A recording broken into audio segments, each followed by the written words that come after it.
Hi friends, it's your friendly neighborhood feminist lawyer coming at you again.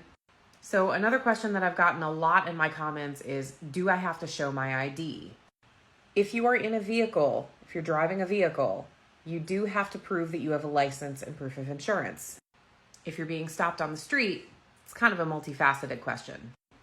There are many states which have what are called stop and identify laws, which means you will have to produce identification if you are being detained in a Terry stop. I explain what a Terry stop is in one of my other videos, so maybe you ought to go check that out. So when you get stopped by someone on the street, a cop on the street, I'm not talking about cars, remember, but if a cop on the street stops you, first question out of your mouth is, am I being detained? And if the answer is no, leave. And if you can't get an answer out of them, say, am I free to go? And if the answer is yes, leave. If you are being detained or you are not free to go, then you may be required to produce your ID. I'm going to read you a quick list of the states that have stop and identify laws. Alabama, Arizona, Arkansas, Colorado, Delaware, Georgia, Florida, Illinois, Indiana, Kansas, Louisiana, Maryland, Missouri, Kansas City only, Montana, Nebraska, Nevada, New Hampshire, New Mexico, New York, North Carolina, North Dakota, Ohio, Rhode Island, Utah, Vermont, and Wisconsin.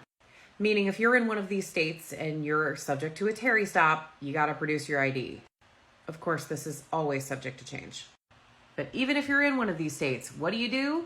Produce that ID, say you don't answer questions without an attorney, and that you're invoking your right to remain silent. Don't answer questions. Also, there's that 100-mile rule to consider if you're stopped by Customs and Border Patrol. So always check your local ordinances for stop and identify.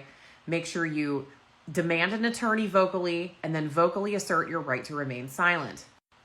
Am I being detained? Am I free to go? I want my attorney and I'm invoking my right to remain silent. Done. Don't give them anything. They're trained to get information out of you. Don't give them anything. Just ask for your attorney and remain silent. Give over your ID if you have to. Stay safe out there, friends. Keep fighting the good fight.